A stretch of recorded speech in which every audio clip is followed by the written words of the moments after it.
성령 강림 후 둘째 주일이며 환경주일 아침입니다. 우리 이 시간 함께 찬양하며 예배의 자리로 나아가도록 하겠습니다.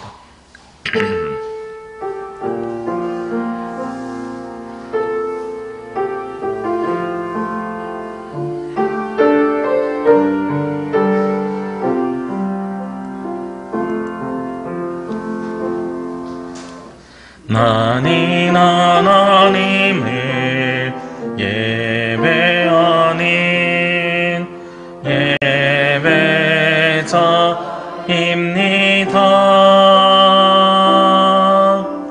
내가 서 있는 곳 어디서나 하나님을 예배합니다.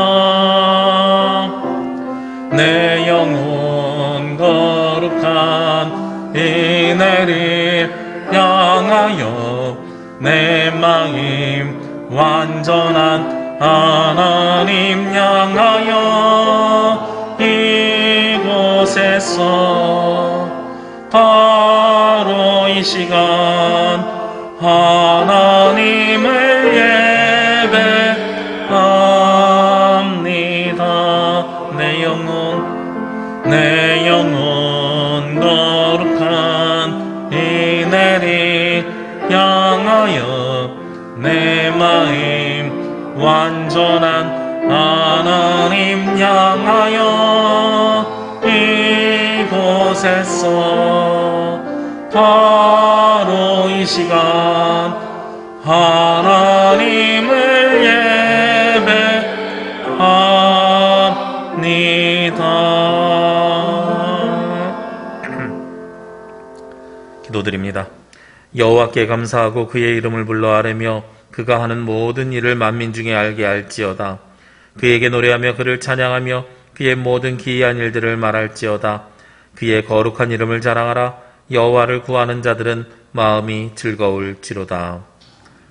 어제나 오늘이나 영원토록 변함없는 사랑으로 우리를 돌보아 주시는 하나님, 지난 한 주간 세상에서 사는 동안 저희들과 동행하여 주시고 선하고 의로운 길을 걷게 하여 주심에 감사를 드립니다.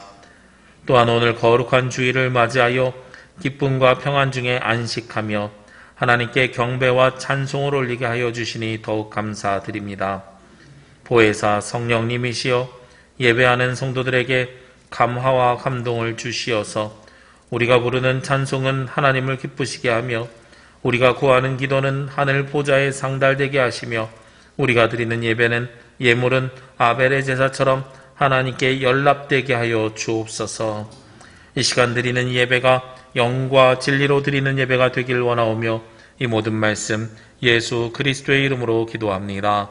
아멘.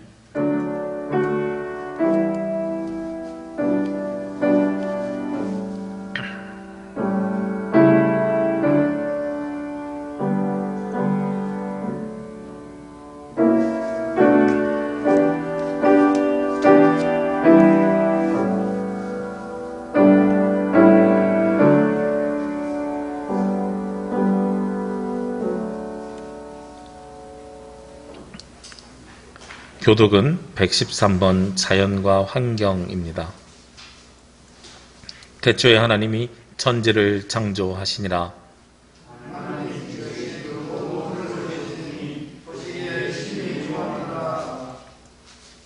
하늘이 하나님의 영광을 선포하고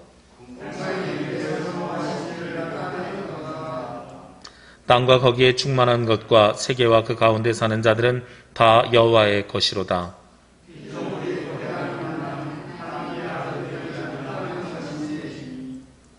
그 바라는 것은 피조물도 썩어짐의 종노릇한 데서 해방되어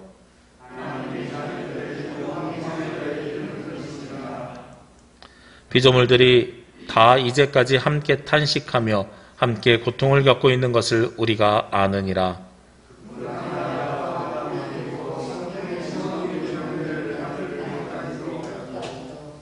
속으로 탄식하여 양자될 것 곧 우리 몸의 속량을 기다리느니라.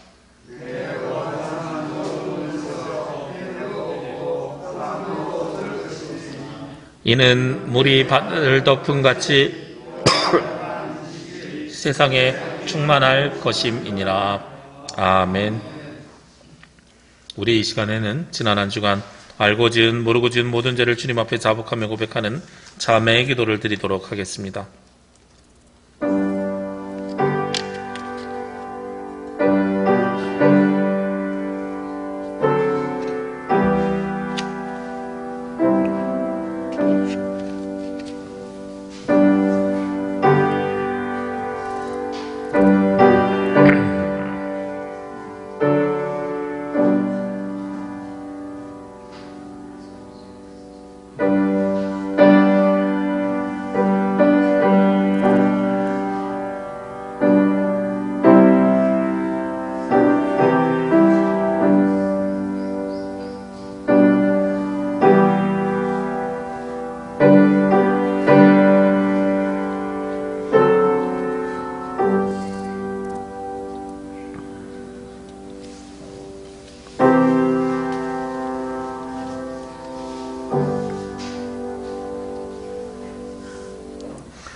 낮에는 구름기둥으로 밤에는 불기둥으로 택한 백성들을 인도하여 주시는 하나님, 돌아보니 저희들은 말의 실수가 많았음을 고백합니다. 형제를 비방하며 하나님을 원망하는 말을 많이 하였습니다. 다른 사람의 말을 끝까지 들어주지 못하여 오해를 만들었고 내 생각은 조급하게 표현하여 듣는 이의 마음에 상처를 남겨왔습니다.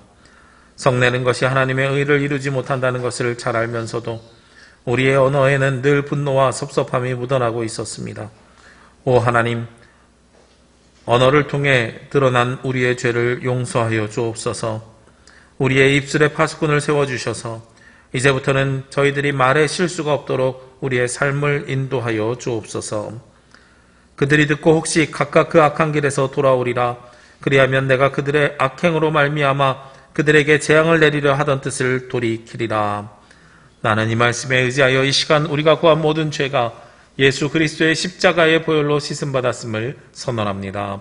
아멘. 우리의 기도를 들으소서. 기리에 기리에 엘레이소. 함께 사도신경으로 우리의 신앙 고백을 하나님께 드리겠습니다. 나는 전능하신 아버지 하나님 천지의 창조주를 믿습니다. 나는 그의 유일하신 아들 우리 주 예수 그리스도를 믿습니다.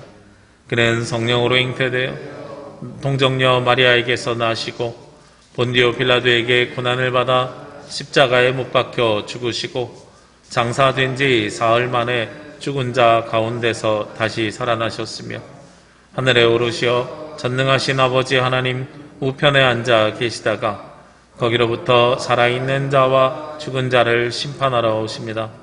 나는 성령을 믿으며 거룩한 공교회와 성도의 교제와 죄를 용서받는 것과 몸의 부활과 영생을 믿습니다. 아멘.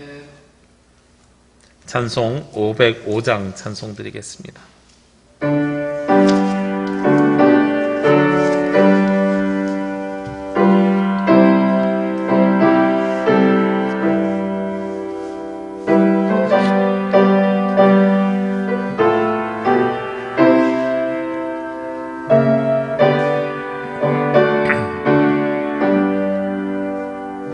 온 세상 위하여 나 복음 전하리. 만 백성 모두 나와서 주 말씀 들으라. 죄 중에 빠져서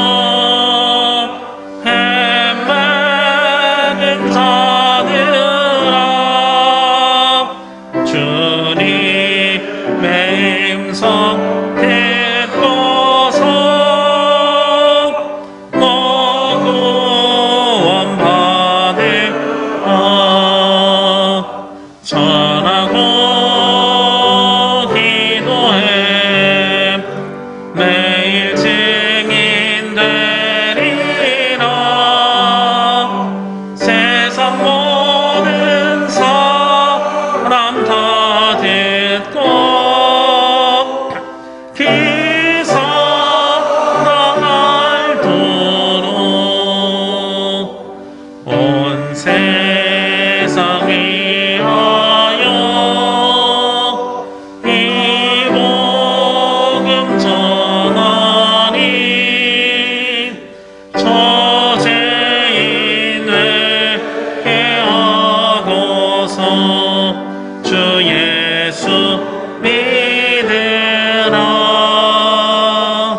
이 세상 복하려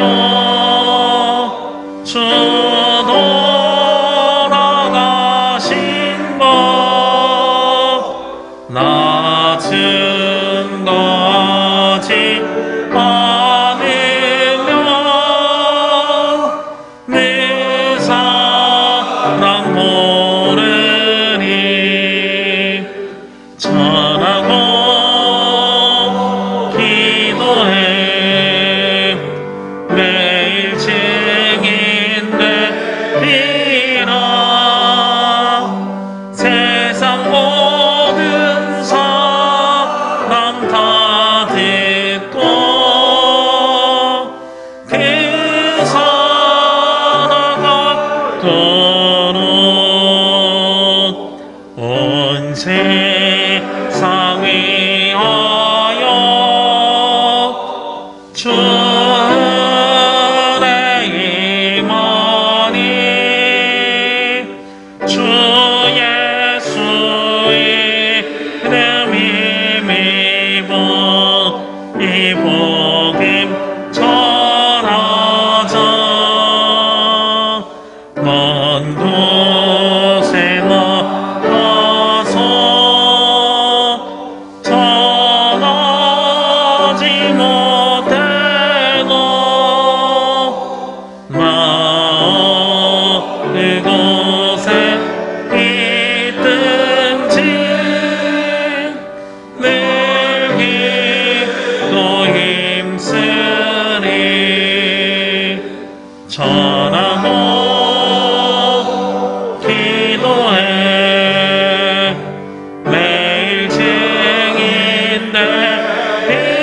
증인되리라 세상 사는 사람 다 듣고 그 사랑을 돕노. 이 시간 예배를 위해서 강홍두 장로님 기도 인도해 주시겠습니다. 다 함께 기도드리겠습니다. 사랑하는 아버지 하나님, 우리는 무지합니다. 우리의 지식과 의지와 본성에는 한계가 있어 어떻게 살아도 아무리 열심히 노력하여 어떤 결실을 얻어도 잠시 만족할 뿐 늘 공허한 가운데 염려와 근심을 벗어날 수가 없습니다. 또한 우리는 죄를 짓지 않고는 한순간도 살아갈 수가 없습니다. 하나님 앞에서 뿐만 아니라 가족에게도 형제에게도 이웃에게도 윤리와 도덕과 사회 규범에도 흠을 가지고 살아갈 수밖에 없고 양심이 살아서 움직이는 한 죄의식에서 벗어날 수도 없습니다. 또한 영원한 죽음의 공포에서 벗어날 수도 없습니다. 아버지 하나님, 이렇게 원죄의 본성에 갇혀 살아갈 수밖에 없는 저희를 위해 예수 그리스도를 이 땅에 보내주시고 누구든지 예수 그리스도를 믿는 자마다 구원을 얻을 수 있도록 이루 말로 다 할 수 없는 은혜를 베풀어 주심을 감사합니다.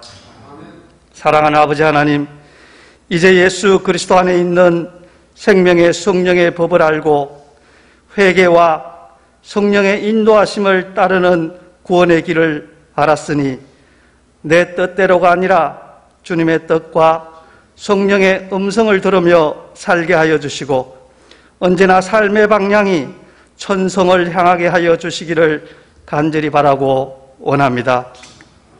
아버지 하나님, 제주남부교회 공동체를 통해 주님을 섬기고 그 안에서 진리의 말씀을 배우고 서로 교제하고 믿음 생활을 할 수 있게 하여 주심을 감사합니다. 남부교회가 더 많은 사람들을 구원하고 더 많은 사람들이 함께 모여 은혜 받고 고침받고 기쁨과 감사와 축복을 나눌 수 있도록 인도하여 주시옵소서. 코로나 감염병으로 인해 오랫동안 미루어졌던 공동의회 일정이 27일로 잡혔으니 그날에 2020년 21년 예결상과 장로 피택과 다른 주요 의제들이 순조롭게 진행될 수 있도록 인도하여 주시옵소서. 아버지 하나님, 오늘 예배를 통하여 성령의 은혜와 감동이 크게 일어나게 하여 주시고 여기에 모인 자들과 각자의 자리에서 인터넷으로 예배하는 모든 예배자들에게 위로와 생기와 더욱 견고한 믿음을 더하여 주시기를 간절히 바라고 원합니다. 오랜 기간 동안 코로나로 인해 목회에 어려움을 겪고 계신 목사님께 힘과 용기와 지혜를 더하여 주시고 계획하고 진행하는 모든 사역에 10배, 100배의 결실을 얻게 하여 주시기를 간절히 바라고 원합니다. 말씀을 준비하거나 선포할 때에 피곤치 않게 하여 주시고 매일매일 새 힘을 얻으며 앞으로 나아가게 하여 주시옵소서. 아멘.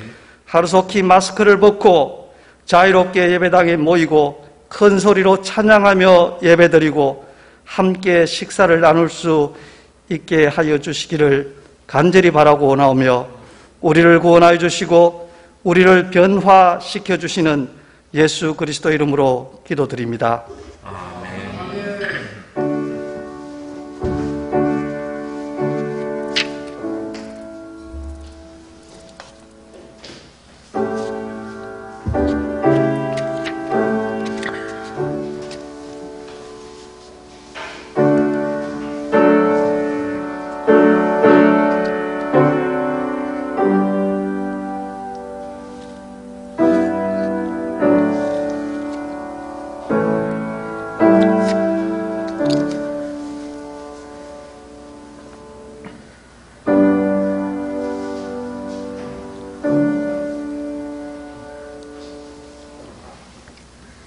오늘 말씀은 사도행전 1장 8절의 말씀입니다.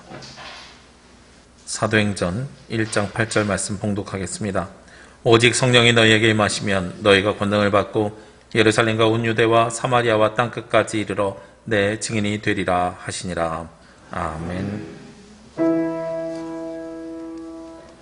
주여 우리 맘 여사 주의 말씀을 깨닫게 하옵소서.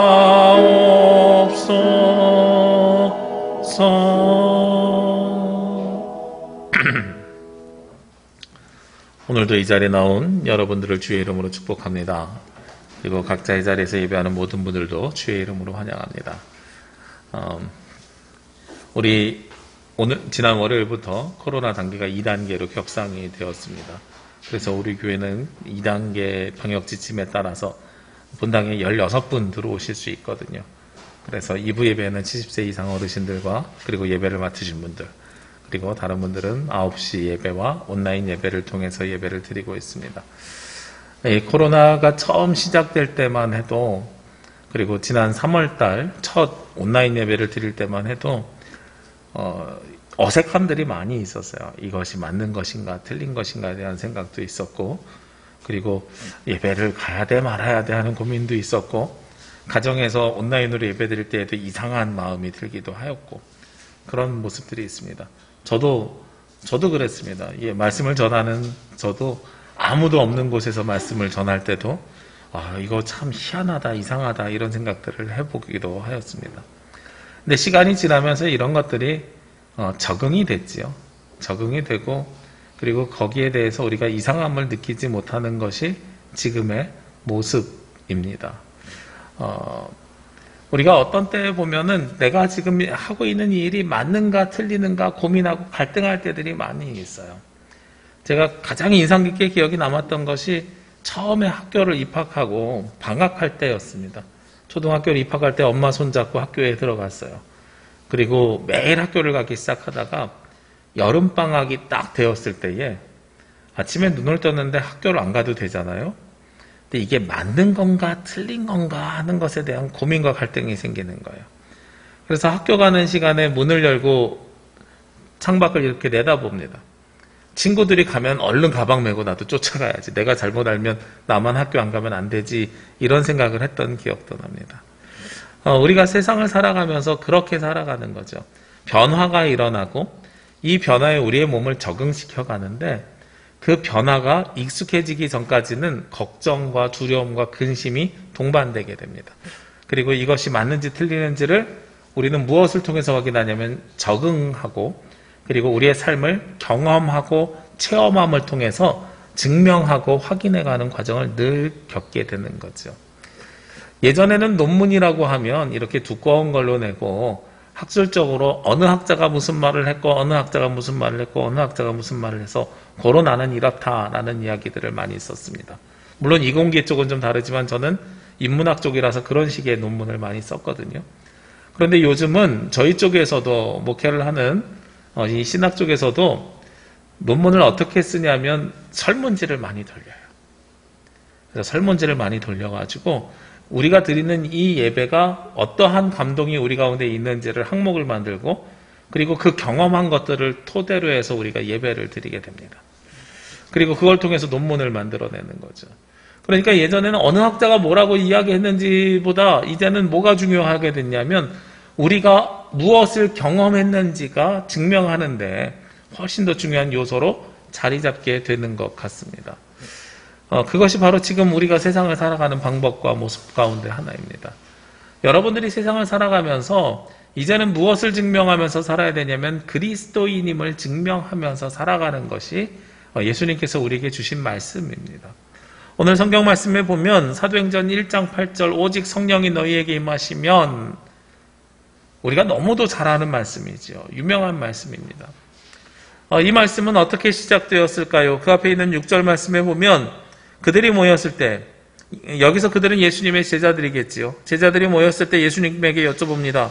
주께서 이스라엘 나라를 회복하심이 이때니까 주님 이제 이스라엘을 회복시키실 것입니까? 그랬더니 그때는 아무도 모른다 하면서 성령이 임하면 이라고 말씀하고 계세요.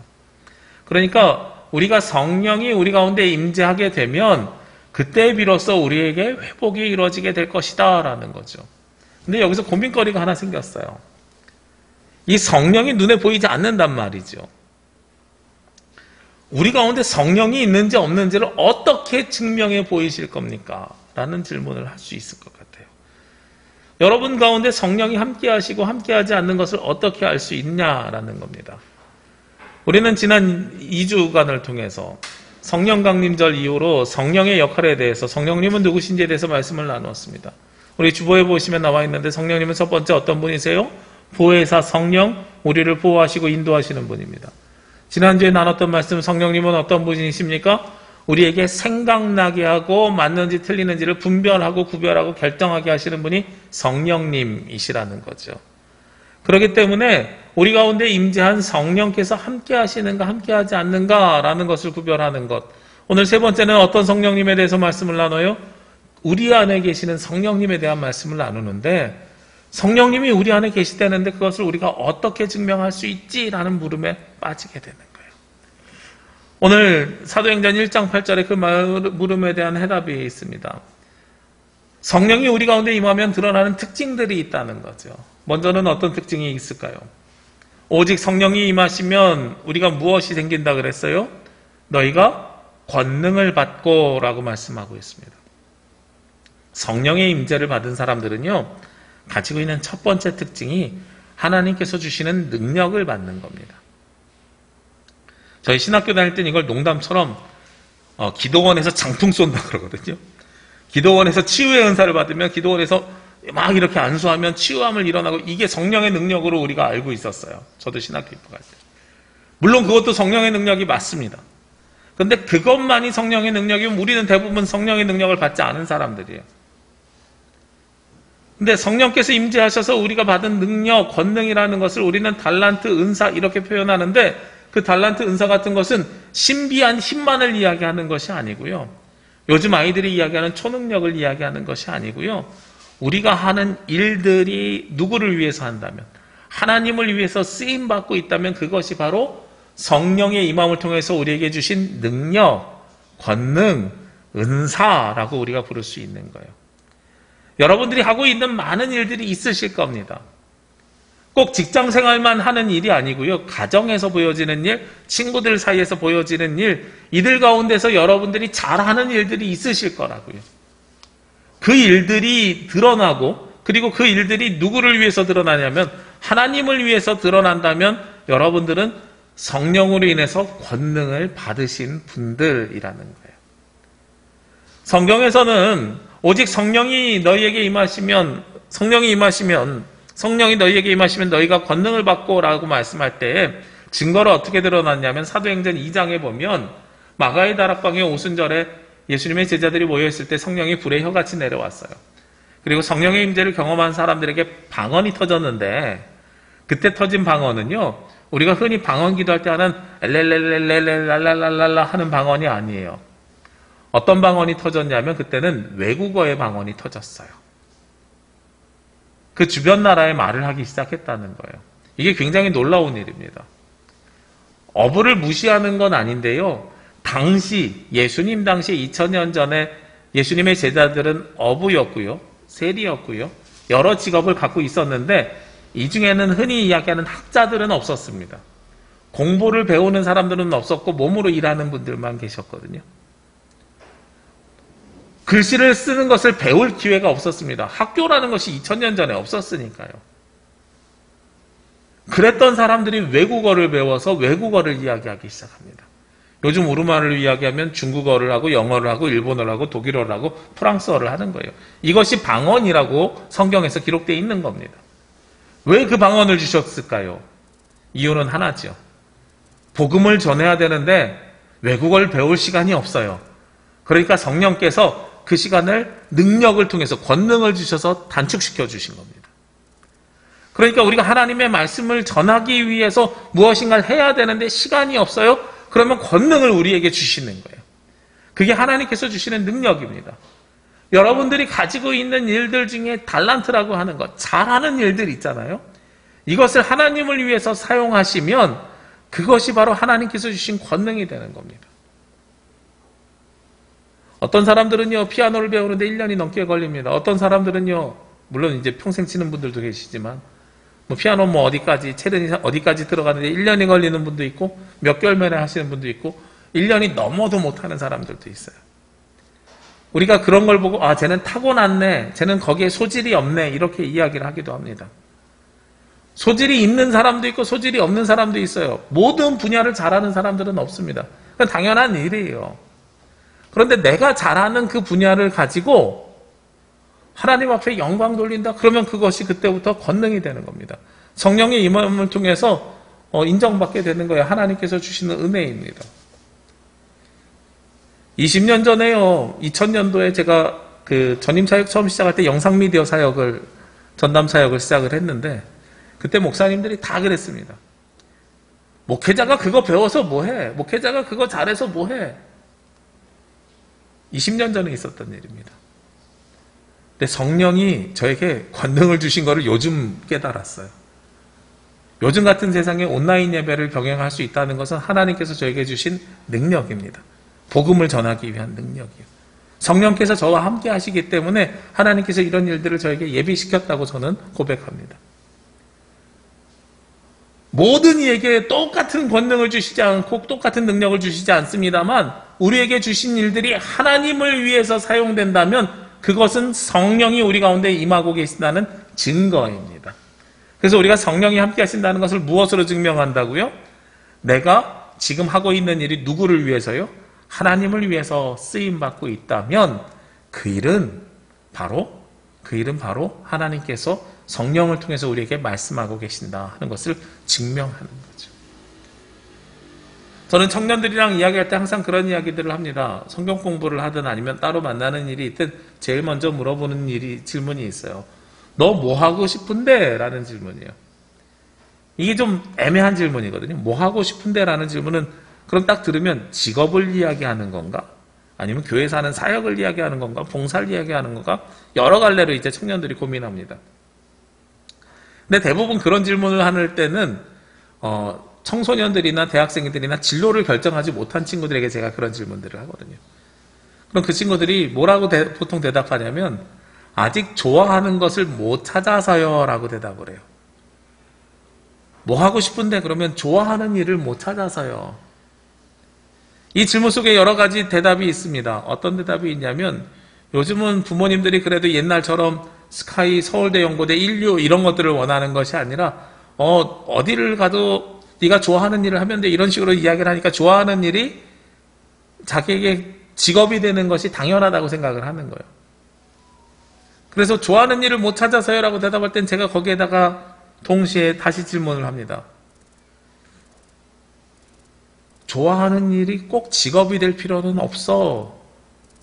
우리가 좋아하는 일을 꼭 직업으로 삼아야 될 이유는 없어 라고 이야기하면서 예를 드는 게 낚시를 예를 들어요.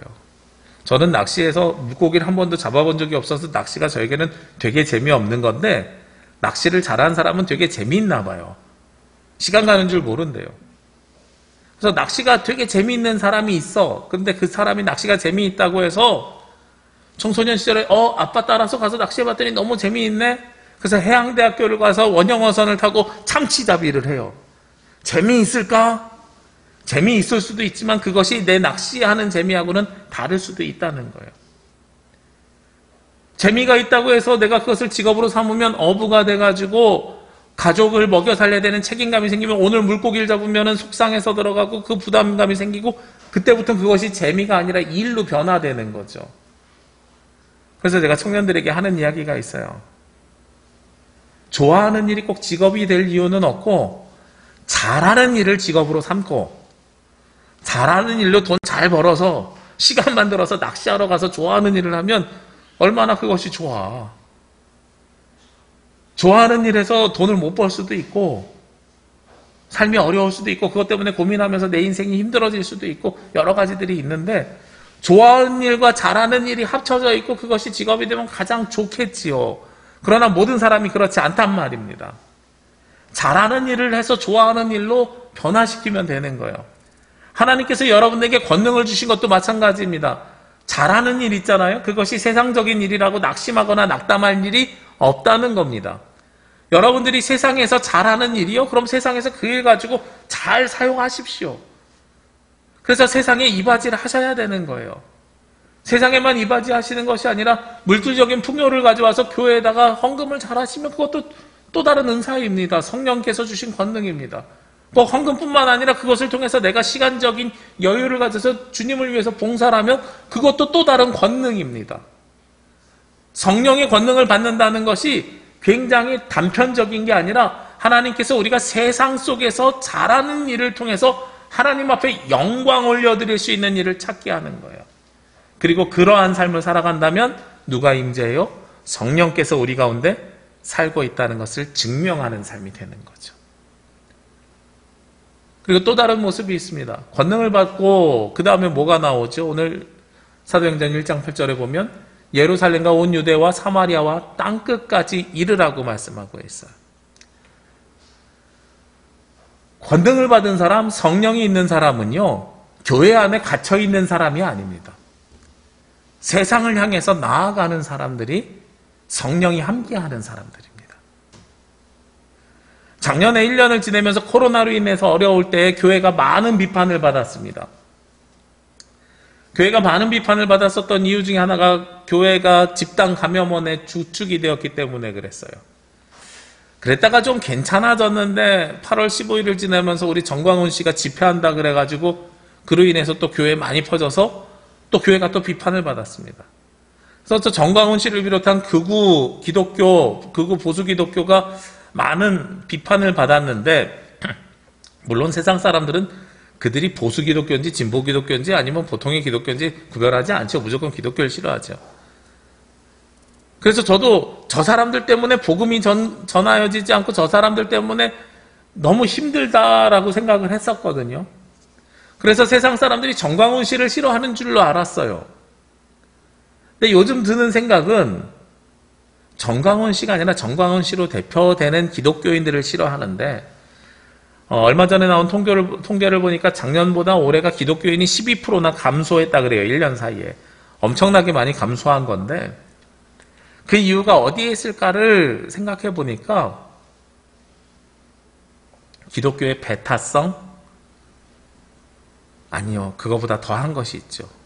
뭐냐면 이중성입니다. 교회 안에선 사랑하라 라고 이야기해요. 그래서 실제로 교회 안에서 자기들끼리 되게 좋아요. 행복해요. 근데 우리는 거룩한 사람이고 너네는 거룩하지 못한 사람이야. 우리는 선한 사람이야. 너희는 악한 사람이야. 이렇게 구별짓기를 그 다음 단계에서 합니다. 구별지은 다음에 그 사람들을 무시하고 뭐 그 사람들을 전도의 대상으로 보고 그 사람들을 개화시켜야 되는 대상으로 보는 거예요. 그러니까 사람들이 어떻게 느껴져요?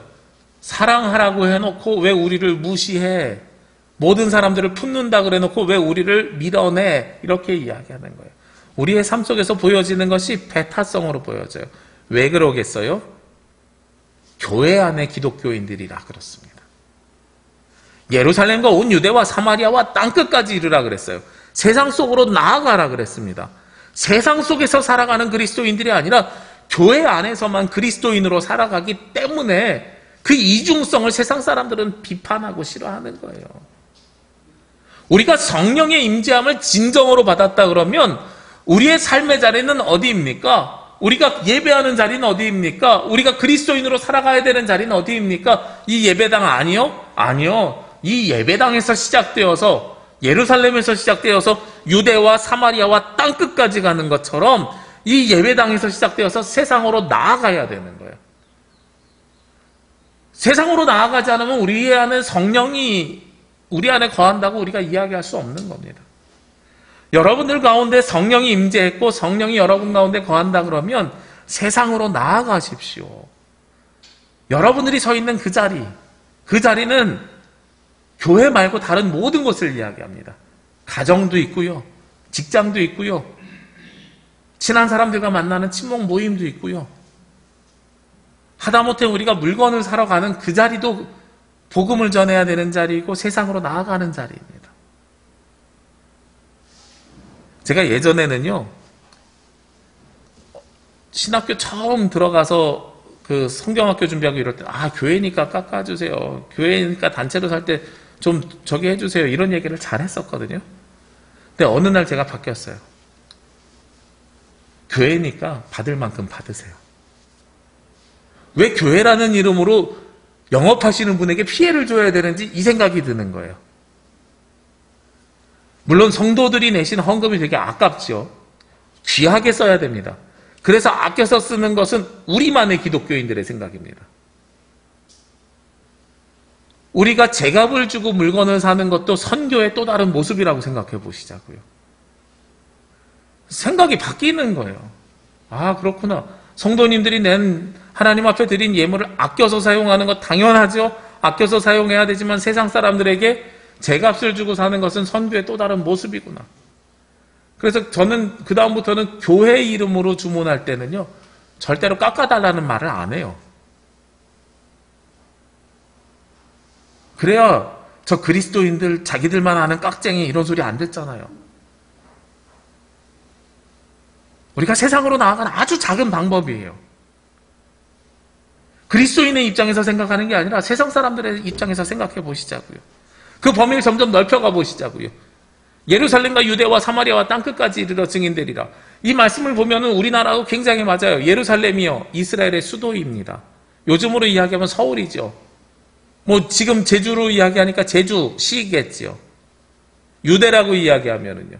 이스라엘은 북이스라엘 남유다. 우리나라처럼 남과 북이 갈라져 있어서 남쪽 땅을 유대라고 이야기해요. 남한이겠죠. 사마리아는요. 북이스라엘이 멸망하면서 아시리아의 통치를 받으면서 사마리아 사람들이 생겨나기 시작을 해요. 그러니까 남북이 하나 되는 거죠. 우리 동네에서 시작해서 남한에서 시작해서 대한민국에서 시작해서 북쪽까지 품는 겁니다. 그리고 나서 세상을 품어 나가는 거예요. 그것이 세상으로 나아가는 우리들의 모습이거든요. 근데 이건 물리적인 모습이고요.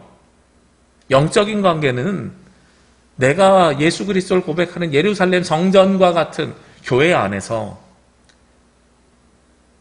유대, 내 주변에 있는 이웃들과 사마리아, 나와 적대시하는 사람들과 그리고 땅끝, 그 외 모든 사람들, 그들과의 사이 속에서 성령이 우리 안에 있음을 증명해야 되는 거예요.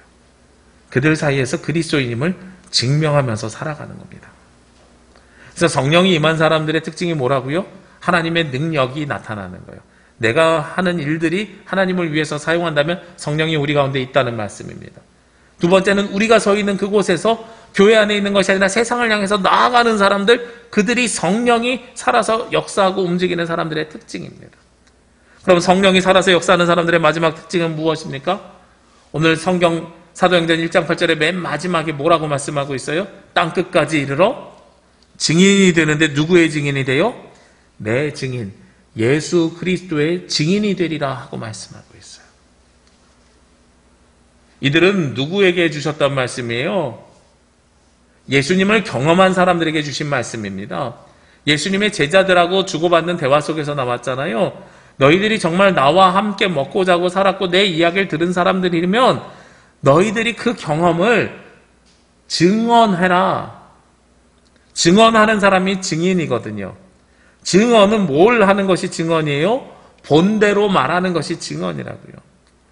제가 증인으로 재판장 갔던 얘기는 여러 번 말씀드려서 말씀 안 드릴게요.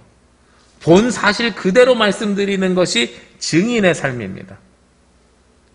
여러분들이 본 것 그대로, 여러분들이 경험한 것 그대로 이야기하는 것이 증인이고, 우리가 증인된 삶을 살아야 그때 비로소 성령께서 우리와 함께 하심을 확인할 수 있다는 거예요. 근데 이 증인된 삶이 어려운 삶이냐? 그러지 않아요. 아까도 말씀드렸지만 세상 사람들이 그리스도인들에 대해서 이중적이지 않았으면 좋겠다고 생각한다 그랬죠. 근데 저는 세상을 향해서 하고 싶은 이야기가 하나가 있어요. 우리는 그러면 그렇게 바뀔 것이니 여러분들도 우리를 보는 관점이 좀 바뀌었으면 좋겠다. 뭐냐면 세상 사람들은요, 그리스도인을 볼 때 어떻게 보냐면 도덕적으로 완성된 사람으로 착각하고 있어요. 특히 목회자들도 더 높은 사람이라고 착각하고 있어요. 안 그러거든요. 우리가 도덕적으로 완성된 사람이면 매주 주일날 죄 고백을 왜 하겠습니까? 우리도 부족하고요, 우리도 연약하고요, 때로는 말에 실수를 하고요, 행동에 실수를 합니다. 우리도 부족한 사람이고, 우리도 갈급함이 있고, 우리도 필요한 것이 있어서 주님 앞에 나온 거예요. 우리도 필요한 것이 있는데, 우리는 세상 사람들과 다른 것이 뭐냐면, 세상 사람들은 자기들이 그 모든 일들을 행할 수 있다고 착각하고 있으면, 우리는 주님 없으면 이 어려운 일들을 이겨낼 수 없어요 라고 고백하는 사람들이 주님 앞에 나와 있는 게 우리들의 모습이에요. 우리도 부족하기 때문에 도덕적으로 완성되지 못했고요, 다른 사람들에게 상처 주는 말들을 할 수 있다는 겁니다. 그런 사람들이 모여있는 것이 교회예요. 세상에서 살아가는 사람들이 모여있는 것이 교회입니다. 절대로 거룩한 사람들이 아니에요. 그런데 세상 사람들과 다른 게 있죠. 도덕적으로 완성된 사람이 아니라 우리가 어디로 가야 될지 방향을 아는 사람들입니다. 방향을 아는 사람들이기 때문에 그를 향해서 한 걸음 한 걸음 나아가고 있는 거예요. 우리도 비록 부족하지만 우리가 본대로 살기 위해서 노력하면서 한 걸음 한 걸음 나아가고 있습니다라는 것을 보여주는 것이 증인이라는 거예요. 증인된 삶이 나는 도덕적으로 흠결 없는 사람입니다. 나는 완벽한 사람입니다. 이것을 세상에서 보여주는 것이, 그리스도인들은 이렇게 살아야 돼 라고 보여주는 것이 증인된 삶이 아니고요, 나도 부족한 사람입니다 해서 시작해서 나도 당신들과 똑같은 사람입니다. 그래, 우리 같이 교제 나눠봅시다. 하루를 살아요, 일주일을 살아요, 한 달을 살아요, 1년을 살아요. 우리는 어디로 가야 될지 아니, 나는 그래도 어제와는 다른 삶을 살기 위해서 노력하는 사람입니다라는 걸 보여주는 거예요. 그것이 바로 증인된 삶이라는 거죠. 오늘은 성령 강림 후 둘째 주일이면서 환경주일입니다. 우리 교회는 지난 신약 성경 통독을 완료하신 분들에게 선물을 드렸어요. 선물을 드릴 때 어떤 선물을 드렸냐면 나무 칫솔을 드렸습니다. 제가 작년에 코로나를 맞이하면서 환경에 대한 고민을 많이 하고 이 모든 것들이 환경 때문에 시작했다고 생각을 해서 거기에 대해서 말씀을 많이 전해드렸고, 우리 성도님들이 어떻게 하면 그 말씀대로 삶을 살 수 있을까 경험시켜드리고 체험시켜드리는 방법으로 고민하면서 선물을 그런 걸로 드렸으면 좋겠다 해서 나무 칫솔을 드렸어요. 제가 지금 여러분들에게 드리고 싶은 말씀은 우리가 환경을 보호하고 해양 폐기물 줍고 환경보호단체가 돼서 뭐를 하고 무슨 운동을 환경운동을 하고 이런 말씀을 드리는 게 아니에요. 제가 보니까 아주 작은 실천부터 하면 되겠더라고요. 분리수거해서 쓰레기 버리는 일부터 해서 쓰레기를 안 버리면서 살 수 없으니까 버리되 어떤 쓰레기를 버릴까? 차라리 버리되 썩는 쓰레기를 버려야 되겠다. 제가 이런 고민을 한 거예요. 그래서 나무 칫솔을 드리는 거예요. 플라스틱 쓰레기 버리니까 이게 땅속에 200년, 300년 있으니까 어차피 양치질 할 거 썩는 칫솔 쓰고 버리자. 여러분에게 샴푸로 된 비누 드렸잖아요. 고체 샴푸를 드린 이유가 그거예요. 이게 더 품질이 좋다고 드린 게 아니라니까요. 매번 플라스틱 통에 있는 거 쓰고 플라스틱 통 버려야 되는데 우리나라에 아직 제로 웨이스트 샵이 없잖아요. 독일 가면 이거를 덜어서 판대요. 통 가지고 가면 거기서 해갖고 중량 재가지고 제주에 검색해보니까 제주에 한 군데인가 밖에 없어요. 저는 교회가 이제는 카페를 하지 말고 교회가 이런 제로 웨이스트 샵 같은 거 하면서 지역사회를 좀 변화시켜 갔으면 좋겠어요. 우리가 실천적으로 우리의 삶을 변화시킬 수 있는 방법들을 찾는 거예요. 그렇게 살면 이게 어떤 삶이라고요? 증인된 삶이라고요. 하나님께서 만드신 오늘 예수님의 제자들이 6절에 뭐라고 이야기했어요? 회복되는 때가 이때니까 라는 대답으로 오늘 말씀이 나왔잖아요. 우리가 하나님께서 만드신 창조 세상을 보존하고 창조도 하시는 그 세상으로 회복되기 위해서 우리가 이 코로나가 회복되기 위해서 당신들 그리스도인들은 뭐 하고 있습니까? 글쎄요. 이게 아니라 우리 교회는 온라인 예배 드려요. 이게 아니라요. 나는 이 코로나가 없어지기 위해서 창조된 세상이 회복되기를 원하는데 그를 위해서 내가 할 수 있는 건 썩는 쓰레기 버리는 겁니다. 쓰레기 안 버리는 것도 아니고 썩는 쓰레기 버리는 겁니다. 이게 바로 증인된 삶이라고요. 그 증인된 삶을 살아가면 누가 역사하시는 거예요? 성령이 우리 안에 거하시는 사람들에게 이루어지는 일들이라는 겁니다.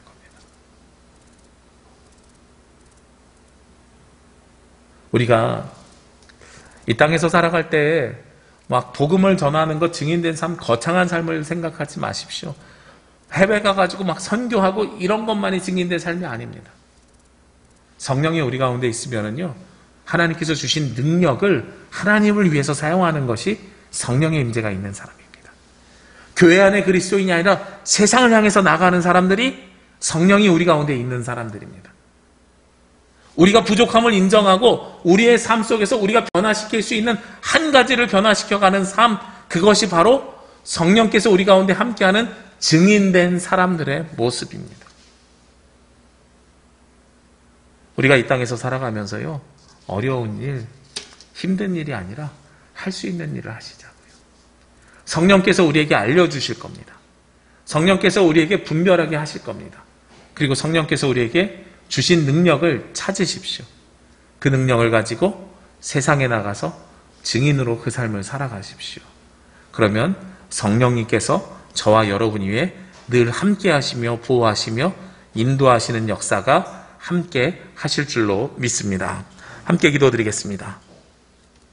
하나님, 성령의 임재를 경험하는 주의 자녀들이 성령께서 함께 하심을 증명하고 증언하며 살아가기를 원합니다. 성령 안에 있는 우리 성도들에게 주님의 능력을 보여주시고 우리 성도들이 세상을 향하여 나아가게 하시고 우리 성도들이 세상에서 살아갈 때에 그리스도의 증인된 삶을 살아갈 수 있도록 도와주시옵소서. 이 모든 말씀 예수님의 이름으로 기도합니다. 아멘. 이 말씀 따라 사는 동안 지치지 않게 하시고 이 말씀 따라 사는 동안 주님 나라 이루소서. 다 함께 찬송 633장 찬송하시며 예물 봉헌하겠습니다.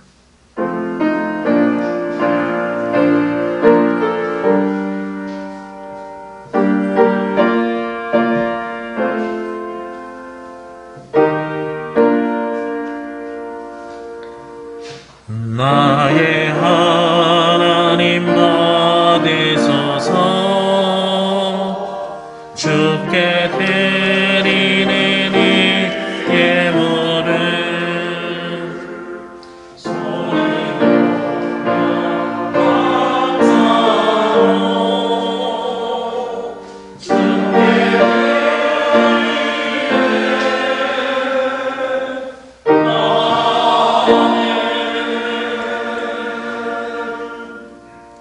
기도드리겠습니다.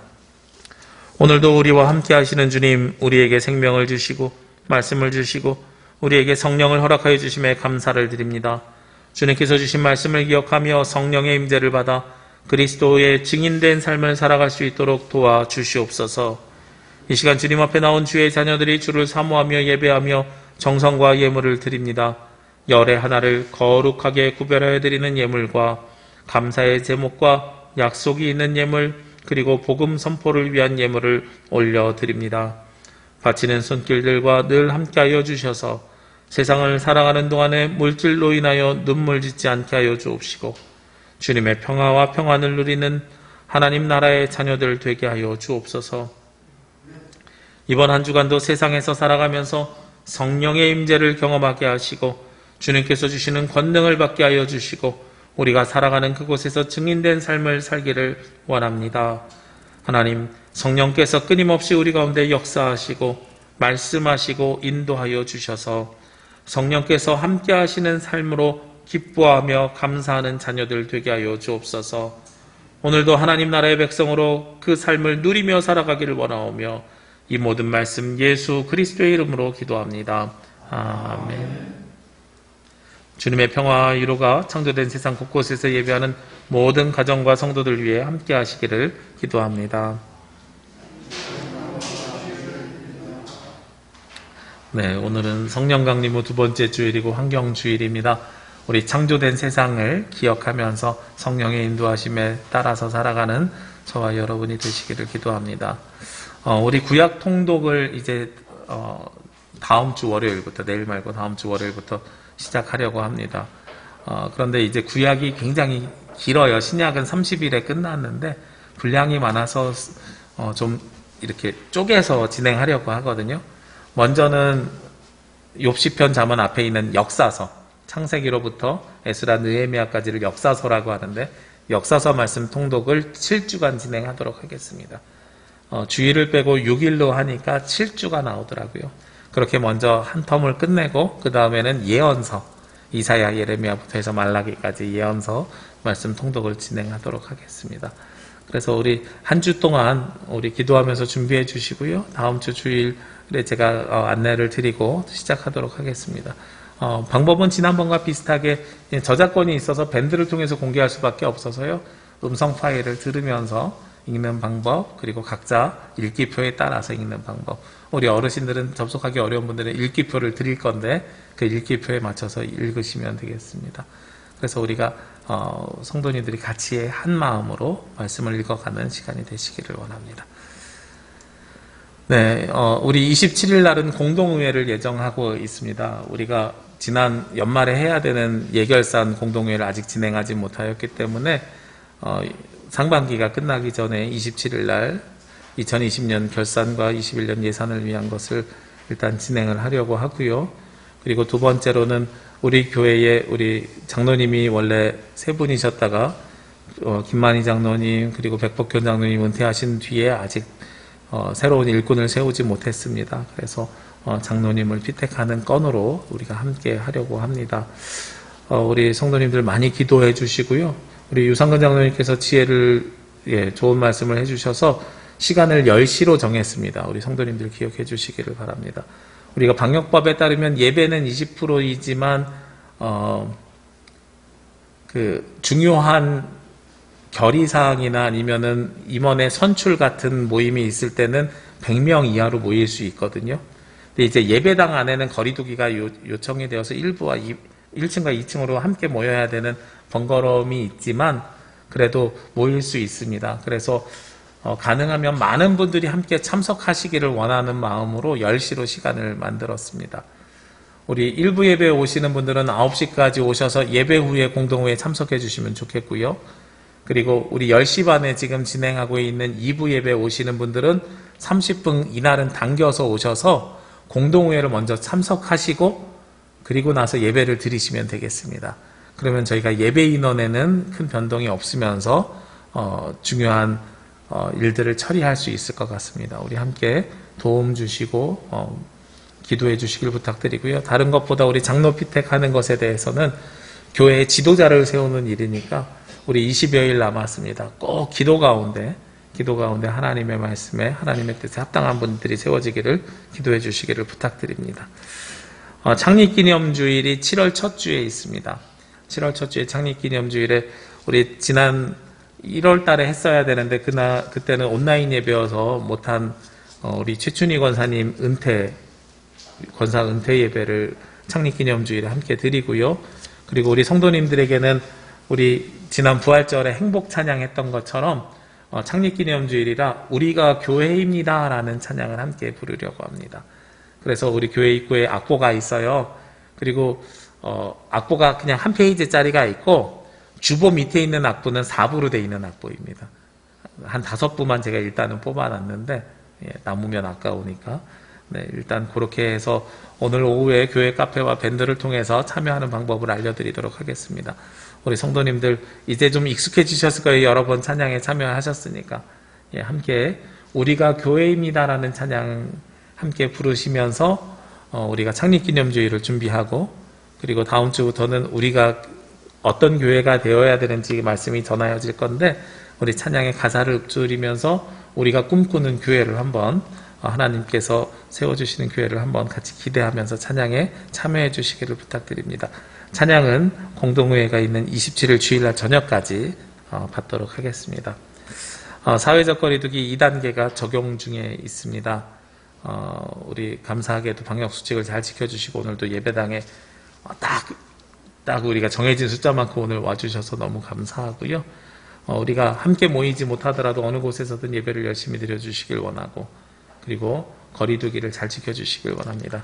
한 가지 더 광고드리는 것은 우리 백신을 2차까지 접종하신 분들은 저에게 확인서를 사진 찍어서 보내주시든지 한번 주시면 제가 복사를 해서 가지고 있겠습니다. 아마 제가 이렇게 좀 살펴보니까 7월 달부터는 아직 법안이 완전히 통과되지 않았습니다만 예정하고 있는 걸로 보면 2차까지 맞으신 분들은 우리 예배 인원 제한에서 제외될 것 같아요. 그러면 훨씬 더 우리가 여유롭게 예배를 드릴 수 있어서 관련된 증빙 서류를 제가 확인하고 싶습니다. 그래서 우리 제출해 주시면 더욱 수월하게 준비할 수 있을 것 같습니다. 우리 이 시간 함께 찬양 드리겠습니다. 살아낸 만큼 사랑한 만큼.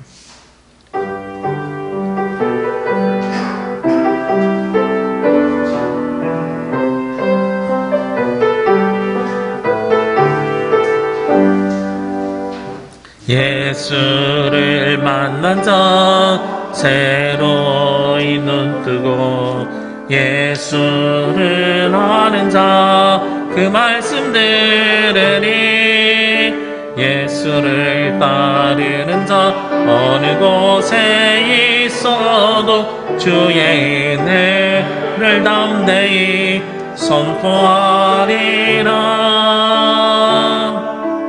예수를 만난 자 새로이 눈뜨고 예수를 아는 자 그 말씀 들으니 예수를 따르는 자 어느 곳에 있어도 주의 은혜를 담대히 선포하리라. 주님의 뜻대로 살아낸 만큼 자유를 얻으리. 살아낸 만큼 예수의 마음으로 사랑한 만큼 평안을 얻으리. 사랑한 만큼 주님의 뜻대로 살아낸 만큼 자유를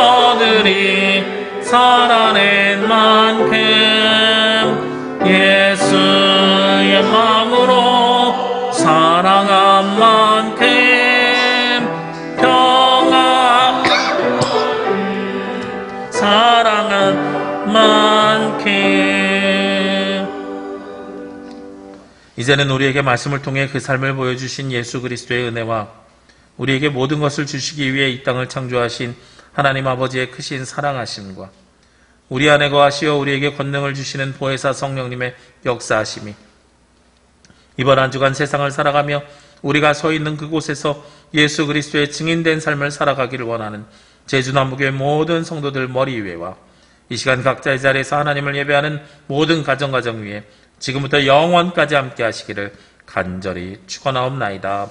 아멘.